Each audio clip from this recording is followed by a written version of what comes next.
अभी हमने क्या देख लिया था कि प्लेन मिरर से इमेज कैसे बनते हैं, लेकिन अब हमारे पास कुछ इंटरेस्टिंग पार्ट आते हैं कि जो स्फेरिकल मिरर होते हैं वो कौन से मिरर होते हैं, वो कैसे बनाए जाते हैं। तो स्फेरिकल मिरर कैसे बनाया जाता है, इसमें क्या होता है, कोई हालो स्फेरिकल ग्लास होगा, वो किसी this is hello spherical glass है और इसमें कोई प्लेन जो है काट लिया गया है। सपोज यहां से जो है कट कर दिया गया, सपोज ये हो गया ए बी सी, इसी प्लेन से कट करके इसको निकाल दिया जाए और आपको ऐसा अरेंजमेंट करना है कि कुछ भी आउटर पे जो है आप पॉलिश कर दें या इनर पे पॉलिश कर दें, उस हिसाब से सो दैट उस हिसाब से आपको रिफ्लेक्टिंग सरफेस बनाना है। मतलब कोई स्फेरिकल ग्लास होगा, उसमें किसी प्लेन के थ्रू कट कर दें और उसके जो है सरफेस को पॉलिश करना होता है। अगर आउटर पे पॉलिश करेंगे तो रिफ्लेक्शन जो है, जो सरफेस बनाना है इनर साइड में, और अगर इनर साइड में आप पॉलिश करते तो जो उसके रिफ्लेक्शन जो सरफेस बनाएंगे आप आउटर साइड में बनाएंगे। तो इस हिसाब से आप जो बनाएंगे तो आपको टू टाइप्स ऑफ जो मिरर बनेगा। एक हमारा क्या होता है कॉनकेव मिरर और दूसरा होता है कॉन्वेक्स मिरर। कॉनकेव मिरर में क्या होता है, उसमें जो सरफेस होता है आउटर सरफेस को आप पॉलिश करते हैं, राइट, और रिफ्लेक्टिव सरफेस इनर होता है। जो रिफ्लेक्टिव सरफेस इनर होगा, ये जो है इस टाइप के जो आप अरेंजमेंट करते हैं तो उसको बोलते हैं कॉनकेव मिरर। यहां से जो है होगा क्या नाम है आपका रिफ्लेक्शन होगा, उसको बोलते हैं कॉनकेव। पॉलिश करेंगे आउटर साइड में और जो रिफ्लेक्शन जो सरफेस बनाएंगे इन साइड में बनाएंगे तो उसको बोलते हैं कॉनकेव मिरर। केव गुफा के तरीके से होता है बेसिकली। अगर आप इसी तरीके से अगर आप बाय वे इनर को पॉलिश कर दें, इनर सरफेस को पॉलिश कर दें और आउटर सरफेस जो रिफ्लेक्टिव सरफेस को बना दिया जाए तो उसको जब उस तरीके से जो मिरर बनता है, जो एलिमेंट आपका बनकर तैयार होता है, वो कहलाता है कॉन्वेक्स मिरर, राइट। तो ये बेसिकली जो है जो स्फेरिकल मिरर होते हैं, ये बेसिकली कोई हॉलो ग्लास की जो मिरर होती है उसको कट करके बनाए जाते हैं। इसी प्लेन में कट कर दें, ए बी सी में कट कर दें, इसकी पूरा पार्ट निकाल दिया जाए। हॉलो जो स्फेरिकल मिरर हो, क्या नाम मिरर होगा, ग्लास कहते हैं, मिरर नहीं बोल सकते आप, मिरर जब भी बना कह सकते हो जब उसको पॉलिश करके रिफ्लेक्टिव सरफेस को बनाया जाए। ठीक है, तो आपने कॉन्वेक्स और कॉनकेव के बारे में थोड़ा आइडिया ले लिया और इसी में जब इस तरह का आपका जो अरेंजमेंट बन जाता है, whether it is concave mirror या कॉन्वेक्स मिरर, तो उसमें कुछ आपको कुछ डिफिनेशंस होते हैं। जब आप फर्दर पढ़ोगे तो वो डिफिनेशन हमेशा याद होने चाहिए। डिफिनेशंस में क्या होता है, पोल क्या होता है, फोकस क्या होता है, सेंटर ऑफ कर्वेचर क्या होता है, प्रिंसिपल एक्सिस क्या होता है, अपर्चर क्या होता है और रेडियस ऑफ कर्वेचर क्या होता है। तो ये जब आप सॉल्व करोगे ना, जब न्यूमेरिकल्स लगाओ तो इन सारे पॉइंट्स को आपके माइंड में रखने पड़ेंगे। जैसे पोल्स क्या होता है, poles basically this is middle point of mirror. जो स्फेरिकल मिरर है उसको कट कर दिया गया है, जो उसका मिडिल पॉइंट होगा वो पोल कहलाता है। मतलब जहां से रिफ्लेक्टिंग सरफेस आप बनाते हैं उसका जो मिडिल पॉइंट होगा of reflecting surface of spherical mirror, ये जो आपने काट किया है, कट किया आपने, जैसे ये कॉनकेव मिरर आप बना लेते हो आउटर सरफेस पॉलिश करके, तो ये जो मिडिल पॉइंट होगा जो रिफ्लेक्टिव सरफेस का, वो पोल कहलाएगा, राइट। अब इसी तरीके से क्या होता है, सेंटर ऑफ कर्वेचर क्या होता है, प्रिंसिपल एक्सिस क्या होता है। प्रिंसिपल एक्सिस वो एक्सिस होती है जो पोल और सेंटर ऑफ कर्वेचर से पास होता है। Principal axis the line which passes through pole and centre of curvature. अब बात आती है सेंटर ऑफ कर्वेचर क्या होता है। सेंटर ऑफ कर्वेचर तो basically the centre of spherical glass, जिससे जो आपका जो है स्फेरिकल जो है मिरर बनाया गया है, this is centre of curvature, the centre of spherical glass from which your spherical mirror is being made. इसके ये सेंटर तो है, ये जो आपने अभी तो जब ग्लास कट किया प्लेन के थ्रू, ए सपोज ए है, this is B and this is C मान लिया, पी मान लिया, ए पी बी। तो ये जो आपने जो रिफ्लेक्टिव सरफेस बनाया है तो किसी स्फीयर से क्यों बनाया है, तो उसमें जो सेंटर होगा वो सेंटर ऑफ कर्वेचर कहलाएगा, राइट।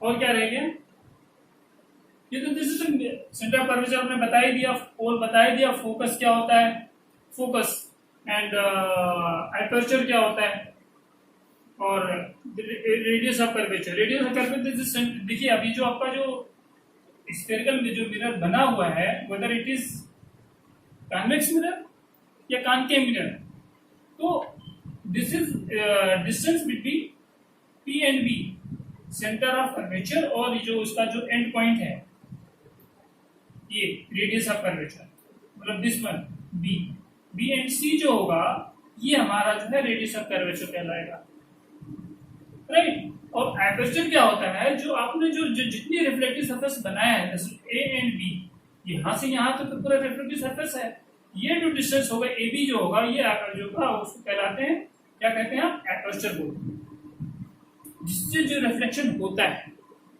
चाहे वो कॉनकेव मिरर हो या जो है कॉन्वेक्स मिरर हो, ठीक है। ये तो थोड़े थोड़े डिफिनेशंस हैं, तो आइडिया होना चाहिए। जिससे फोकल लेंथ क्या होता है, this is distance between pole and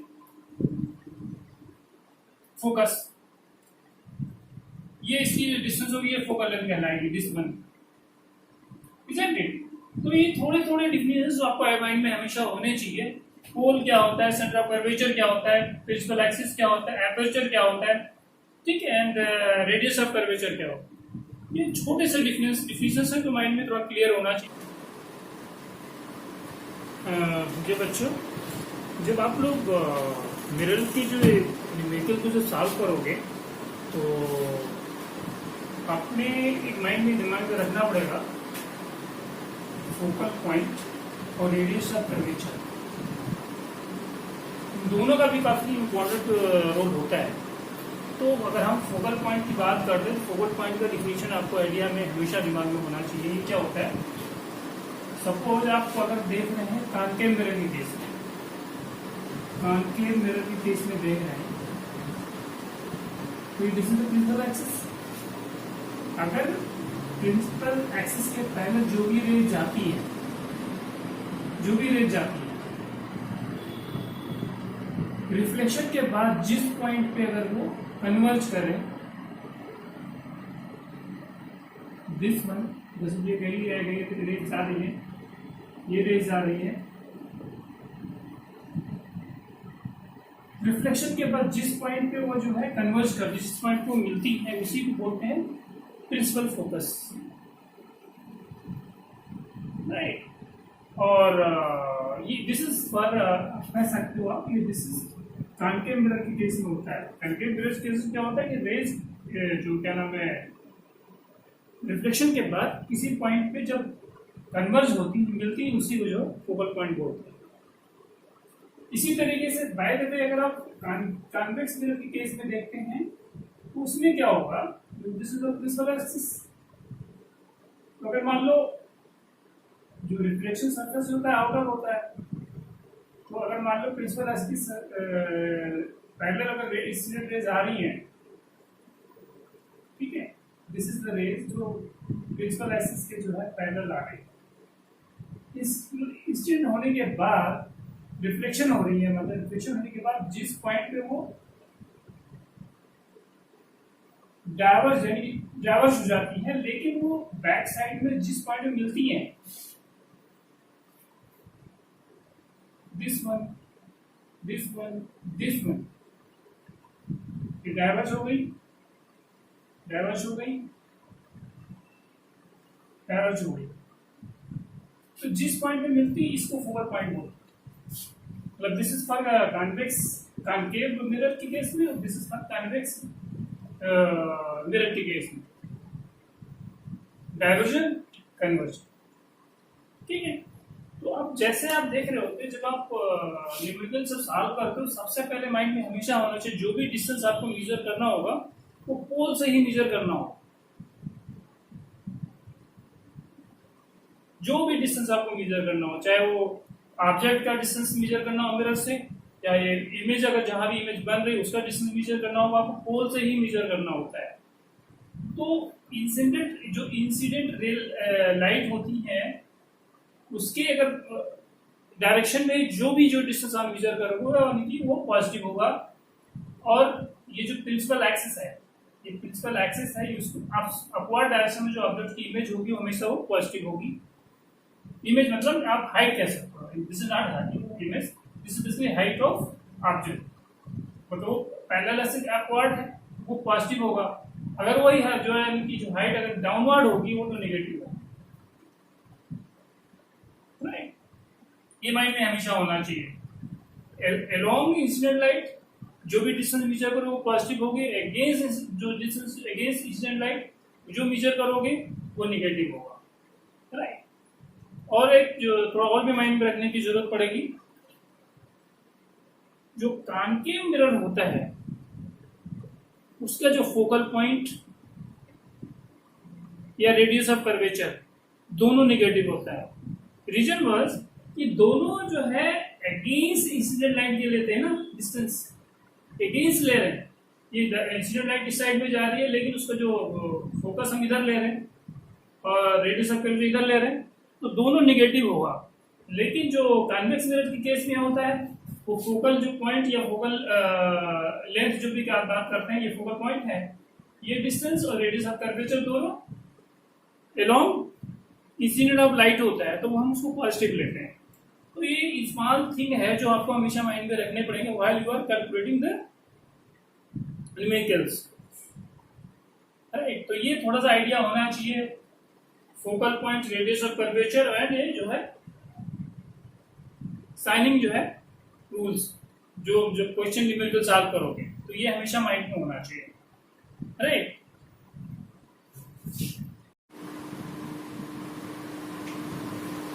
अब तो थोड़ा एक स्टेप आगे बढ़ते हैं कि लीनियर मैग्निफिकेशन क्या होता है।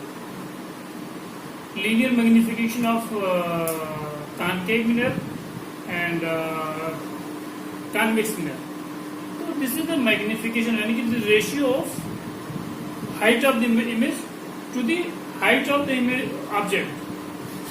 जो इससे इमेज बनता है कॉनकेव मिरर से या कॉन्वेक्स मिरर से, उसकी अगर हाइट का रेशियो लिया जाए यानी h2/h1, this is height of image and this is height of object, उनका अगर रेशियो ले लिया जाए तो जो रेशियो निकल के आएगा वो कहलाता है हमारा, this is linear magnification of convex mirror और कॉनकेव मिरर। इसको हम m जो है डिनोट करते हैं। अब एक थोड़ा सा हम आइडिया, वैसे दोनों केस में सेम आता है, अब हम थोड़ा सा एग्जांपल लेते हैं कॉनकेव मिरर का जो फॉर्मेशन ऑफ इमेज। कोई ऑब्जेक्ट है जो बियॉन्ड सेंटर ऑफ कर्वेचर रखा गया है और उसका जो इमेज जो बन रहा है that is being made between centre of curvature and focal length. Idea थोड़ा सा हो गया होगा, जैसे यहां से जो हम सबसे पहले कैसे फॉर्मेशन ऑफ इमेज करते हैं, ऑब्जेक्ट यहाँ है उससे जो पैरेलल लाइन जाती है, यहाँ से रिफ्लेक्ट होगी, वो फोकस से जो है होती हुई निकल जाएगी। दूसरा सेंटर ऑफ कर्वेचर से लेते जाओगे, जहां वो दोनों आपस में कट करेंगे वही इमेज बन जाएगी। भाई एक पैरेलल ले गई, वो रिफ्लेक्शन के बाद फोकल लेंथ से जो फोकस से होते हुए चली जाएगी। दूसरा सेंटर ऑफ कर्वेचर से निकालोगे, जहां दोनों कट करेंगे वही इमेज बन जाएगा। अब हमारे पास दो ट्रायंगल बनते हैं ए बी और पी, और अगर हम यहां से जो ऑब्जेक्ट सी जो एंड पॉइंट से पोल को मिला दें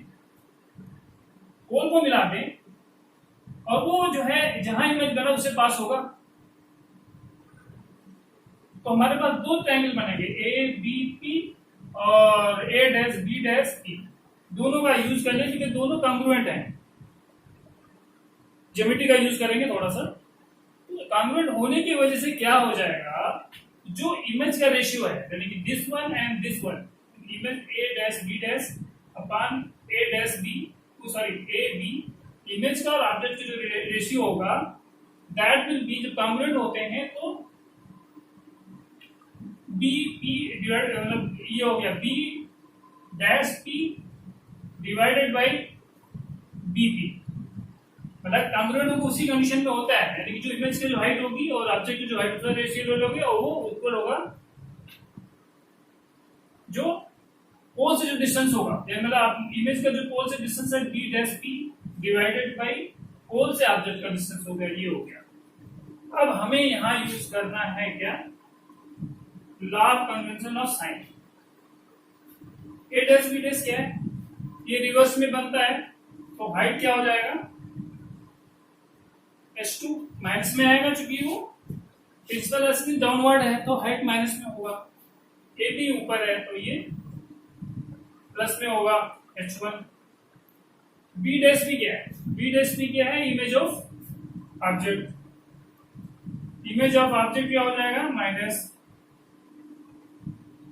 क्योंकि इंसिडेंट के अपोजिट ले रहे हैं, अपोजिट ले लिया, और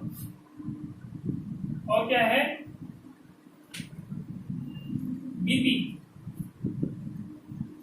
बीपी क्या है हमारा, ये भी हमारा हो गया माइनस यू, राइट। तो h1 h2 upon h1 equal to minus v upon u, ये रिलेशन बन के आ गया मैग्निफिकेशन का, magnify h2 upon h1 equal to minus v upon u। यही सेम जो कॉन्वेक्स मिरर के केस में आ गया, जब बियॉन्ड जो है ऑब्जेक्ट रखा होगा सेंटर ऑफ कर्वेचर से, तो इमेज इस तरीके से बनेगी और रेशियो निकाल लोगे तो आपका h2 upon h1 minus v upon u आएगा। तो दिस इज, इसको आप लिख सकते हो m, linear magnification of concave mirror. और इसी तरीके से उसमें भी क्या नाम है, formation of image convex mirror के केस में सेम होगा, उसका भी मैग्निफिकेशन ऐसे ही आएगा, ठीक है। तो थोड़ा ब्रीफ मैंने थोड़ा आइडिया दिया, ये रिलेशन भी हमेशा आपके माइंड में होना चाहिए, ठीक है। डेरिवेशन तो आपको नहीं आएगा, लेकिन थोड़ा सा कटसी हम कर लेते हैं, थोड़ा इससे आगे बढ़े तो फर्क नहीं पड़ता, थोड़ा आइडिया ले लें कि कैसे ड्राइव करते हैं। रिलेशन हमेशा माइंड में होना चाहिए। साइन कन्वेंशन आपके माइंड में हमेशा होना चाहिए। देखिए इसमें h कैसे लिया था, h2 h1 कैसे लिया था, क्योंकि डाउनवर्ड पर था तो माइनस ले लिया था, अपवर्ड था तो प्लस ले लिया था, v और u का साइन ले लिया था हमने, तो ये रिलेशन आपके पास बन के आ गया, ठीक है ना। कोई कंफ्यूजन तो नहीं है ना, प्रोवाइडेड ये फॉर्मूला हमेशा आपके टिप्स में होना चाहिए। और साइन कन्वेंशन वो दिमाग में है तो मोस्ट ऑफली ये क्वेश्चन जो है गलत नहीं होते आप इसके, ठीक है, राइट। एक पॉइंट ऐसा भी आता है कि what is the spherical aberration, what is the spherical aberration. अगर by the way small aperture नहीं है स्फेरिकल मिरर का, अगर वो लार्ज एपर्चर है तो क्या होता है, हमारे पास जितनी रेज जो बीम की जो होती हैं, जितनी भी रेज जो है कि उसके ऊपर मिरर के ऊपर पास आउट होती हैं, रिफ्लेक्शन जब होता है उनका, तो किसी एक पॉइंट पे वो फोकस नहीं कर पाती। दिस शोज कि inability of large aperture of spherical mirror to focus large number, a beam of large number of rays to a single point। अब इसमें क्या होता है, जो मार्जिनल रेज होती हैं वो ज्यादा एंगल बनाती हैं, जो पैराक्सियल रेज होती है वो कम एंगल बनाती है, जो पैराक्सियल रेज जो होती हैं वो फोकल पॉइंट पर जाके मिल जाती हैं, जो मार्जिनल रेज होती हैं जो ज्यादा एंगल बनाती हैं इस एपर्चर पे, जो रिफ्लेक्शन पे वाले पे, स्फेरिकल जो है जो हमारा मिरर है, वो जो है क्या होता है, वो फोकल पॉइंट पे तो फोकस नहीं कर पाती, वो क्लोज टू पोल किसी पॉइंट पे जाके मिल जाती है। तो दिस इज द कंडीशन कि ये जो सिचुएशन क्रिएट होती है, ये सिचुएशन जो क्रिएट होती है, ये सिचुएशन कहलाई जाती है हमारी स्फेरिकल एब्रेशन, यानी inability of large aperture of spherical mirror to focus a beam of large rays to a single point। Right. तो ये कंडीशन क्रिएट हो जाती है, इसी को बोलते हैं स्फेरिकल एब्रेशन। तो इससे बचने के लिए क्या होता है, हम स्मॉल एपर्चर का यूज करते हैं, तो सो दैट जो रेज का जो एंगल हो, रिफ्लेक्शन वाला पॉइंट हो, वो कम हो, तो वो जो है फोकल पॉइंट पे, एक सिंगल पॉइंट पे जो है रिफ्लेक्शन होगा, तो इमेज क्लियर बनेगा। अगर लार्ज एपर्चर होगा तो इमेज जो है धूमिल बनेगा। राइट। एक और भी होता है कि इससे बचने के लिए क्या होता है, अगर इस स्फेरिकल एब्रेशन से बचने के लिए क्या होता है, एक क्या कर देते हैं, स्टॉपर लगा देते हैं, सो दैट ये जो मार्जिनल रेज हैं उनको कट कर दिया जाए। ठीक है। तीसरा क्या होता है हमारा, जो हम कंप्लीट स्फेरिकल मिरर यूज करने के बजाय हम जो है पैराबोलिक स्फेरिकल मिरर यूज करते हैं, या पैराबोलिक कॉनकेव मिरर कह सकते हो। जब यूज करेंगे तो हमारा जो है यानी कि जो रिफ्लेक्शन होगा एक सिंपल पॉइंट पे जाके मिलेंगे, सनी से रेज किसी एक पॉइंट पे जाके मिलेंगे, फोकस, प्रिंसिपल फोकस पे। अगर पैराबोलिक कॉनकेव मिरर हो जाएगा तो वो जितनी रेज निकलेंगी, चाहे वो बीम, उस बीम में जितनी रेज होंगी इस सिंगल पॉइंट पे रिफ्लेक्शन के बाद जाके मिलेंगी। राइट। तो इस पॉइंट को क्लियर करने की जो स्फेरिकल एब्रेशन है, उससे बचने के लिए 3 पॉइंट होते हैं, 3 point, 3 points you should use small aperture and stopper, and third one is parabolic mirror. No, हमने कुछ हद तक जो है मिरर के बारे में पढ़ लिया, चाहे वो कॉनकेव मिरर हो या कॉन्वेक्स मिरर हो या पैराबोलिक मिरर हो। तो इनके यूजेस थोड़ा सा अगर हम थ्योरेटिकल पार्ट में देख लेते हैं, डेली यूज में हम घरों में यूज करते हैं मिरर्स को। प्लेन मिरर को हम क्या करते हैं, अपने फेस को देखने के लिए, इमेज को देखने के लिए यूज करते हैं। लेकिन अगर बाय द वे हम सेविंग के टाइम में कॉनकेव मिरर को यूज करते हैं, जब हम क्लोजी मिरर के पास जाते हैं, तो ये माइंड में रखना चाहिए, क्योंकि इरेक्ट इमेज बनाता है और लार्जर इमेज बनाता है, तो उसको फेस जब सेविंग के टाइम, जब सेविंग करते हैं, तो उसमें हम क्लोजली उसको देखते हैं, क्लोज रखते हैं, तो काफी कह सकते हैं कि हमें इजीली जो अपने फेस में सेविंग करने में इजी रहता है। इसी तरीके से जो है आप ऑटोमोबाइल्स में जो हेडलाइट भी यूज करते हैं,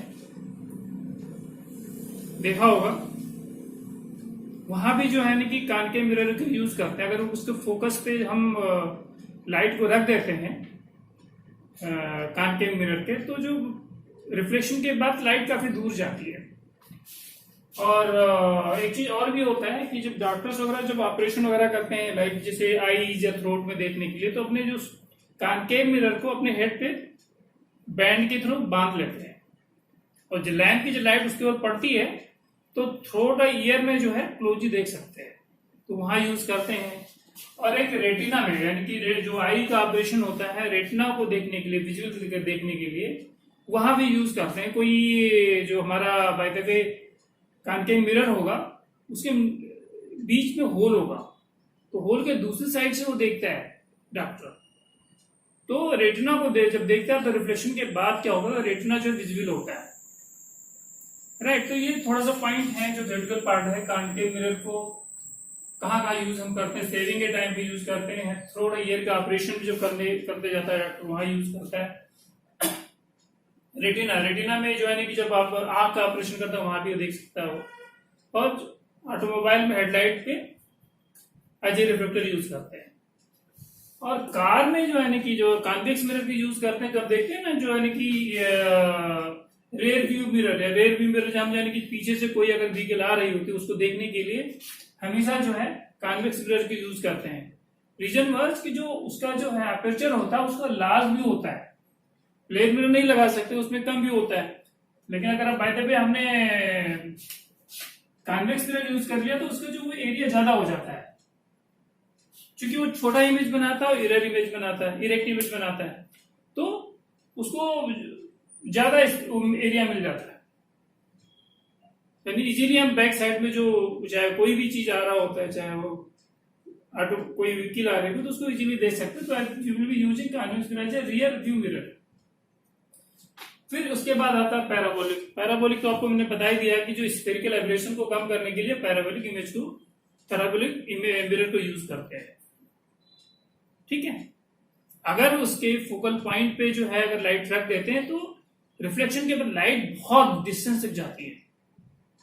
ठीक है, तो वो माइंड में रखना चाहिए हमेशा। सिंगल पॉइंट को फोकस करने के लिए जो है वाइड पैरेलल जितने बीम्स होती है सिंगल पॉइंट को फोकस करने के लिए पैराबोलिक मिरर को यूज करते हैं। और इसी तरीके से डिश एंटीना घरों में देखते होंगे, माइक्रोवेव जो डिश एंटीना होता है वो पैराबोलिक ही होता है फोकस करने के लिए। माइक्रोवेव जो हमारा होता है माइक्रोवेव बीम को फोकस करने के सिंगल पॉइंट पे, तो वहां जो है पैराबोलिक मिरर ही यूज करते हैं। और भी चीजें होती है, एस्ट्रोनॉमिकल जो टेलीस्कोप होते हैं वहां भी जो है पैराबोलिक जो है मिरर को यूज करते हैं। तो दिस काइंड ऑफ थिंग तो माइंड में रखने की जरूरत है, थ्योरेटिकल पार्ट है। तो एक मिरर के बारे में एक लेवल तक हम लोगों ने पढ़ लिया है, फॉर्मूला देख लिया और इमेजेस कैसे बनते हैं। तो hopefully we are the position to get into it कि हम न्यूमेरिकल्स कैसे लगाएं। मैग्निफिकेशन वगैरह देख ही लिया किस फॉर्म में निकालते हैं। तो ये थोड़ा सा हमके दिमाग में क्लियर कट आइडिया है कि एक मिरर के बारे में थोड़ा जान लिया है और थोड़ा इसके बारे में न्यूमेरिकल्स लगाएं फर्दर। तो न्यूमेरिकल्स लगाएंगे तो डेफिनेटली कुछ जो कंफ्यूजन है वो दूर हो जाएंगे। राइट।